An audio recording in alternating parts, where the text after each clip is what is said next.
people have an all or nothing mentality where we have to gamble our way to things, or we feel like we have to put it all on this and go extremely hard and it's all or nothing now.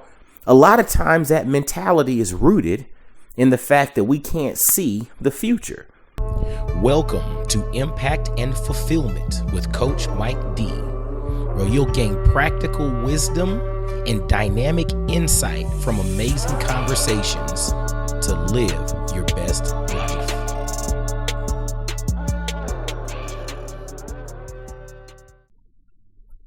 What's going on, y'all? This is Coach Mike D with another episode of Impact and Fulfillment.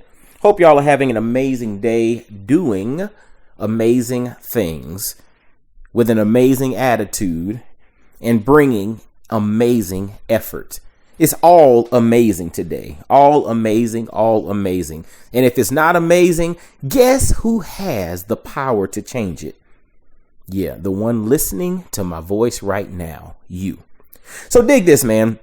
You know, I came across a quote from listening to a podcast recently, and the guy that was talking was Raj Shah.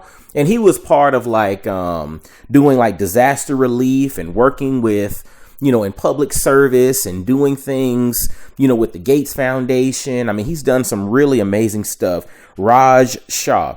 But I heard a quote from him, and the quote was, "The more you know your children are going to survive, the more families invest in those children going to school and getting educated." Again, the quote that I heard from him, the more you know your children are going to survive, the more families invest in those children going to school and getting educated. And a little context, what he was talking about was basically what they've learned about developed communities or developing communities around the world. And in those developing communities, when parents believe that their children are going to survive, they're more prone to invest in education and schooling, which in turn improves the financial prospects of those children going forward. Okay.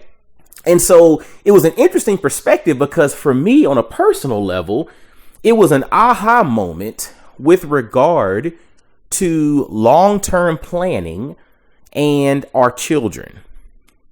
Because it was like it made me think about the fact that if you believe that your children are going to be here for a long time, if you can see your children, as adults, if you can envision your children 30, 40, 50 years from now, you have a higher probability of investing in things that have long-term ramifications. Like, it was an aha moment for me because it connects the dots. The way that my brain works is I think in connections. When I hear something, my brain automatically looks for how that thing connects to something else. But it made me also think about the whole concept of right here, right now versus the long term. Or you think about the concept of investing, or you listen to, tidbits or snippets from Warren Buffett, and basically his advice is you just got to wait significant amount of time because of compounding long term. But to have a long-term investing strategy, you have to first envision something being around for a long period of time. And so for me, again, the connection thing was firing in my brain, and I was automatically thinking about, why is it that some of us can't focus on delayed gratification?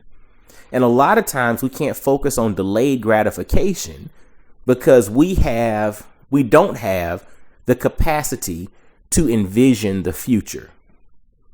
So it's like, how can I take steps and slow steps to getting somewhere if I can't envision myself being here in the future? How can I focus on compound growth and investing if I can't envision being around to reap the benefits of the thing that I invested in?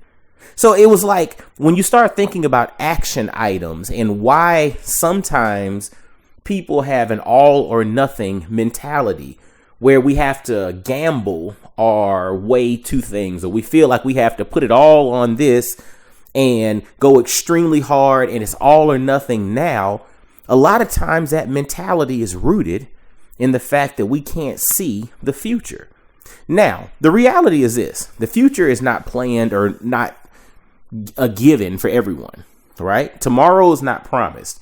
All we have is right now. So we need to operate in each independent moment or each individual moment as if we don't have a tomorrow, but we also need to create, build, and think about things from a compound growth perspective as if they're going to be around for generations to come.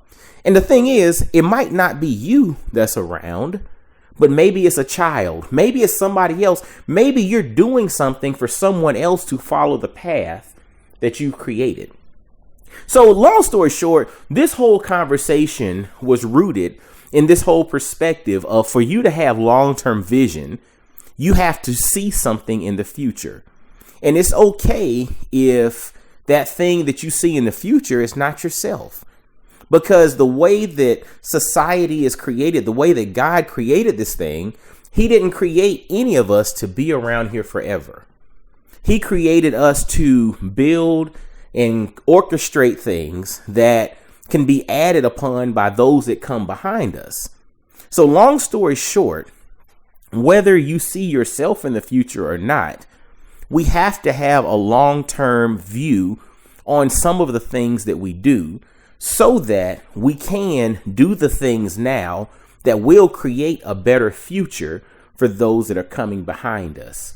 And again, back to the quote by Raj Shah, about, families are more prone to invest in education when they believe their children are going to survive. We have to do the things now so that our children survive. Create the environments now so that our families can thrive. Do the infrastructure and the environmental things we need to do now so that our future looks bright. And I think then it gives a lot more people the confidence to invest in the future. We got to live in the now, because right now is the present and the present is a gift. We have to unwrap that, but we also have to build and create and lay the foundation for the future. So this is just a little something, man. When I think about impact and fulfillment, impact and fulfillment is not only for right now. Impact and fulfillment is also about laying the groundwork for the future and what's coming behind us. So let's do a little bit of that too. Let's have some fun now, but let's also build for the future. All right. Well, hey, as always, make sure to grab a copy of my book, The 33 Laws of Impact and Fulfillment. Follow Coach Mike D on social. Share this episode out. And until next time, y'all be blessed, well, and wise. And I'll holler at you. Peace. I really hope you enjoyed today's episode. Make sure to hit that like button, subscribe, and follow Coach Mike D everywhere on social media. Y'all be blessed, well, and wise.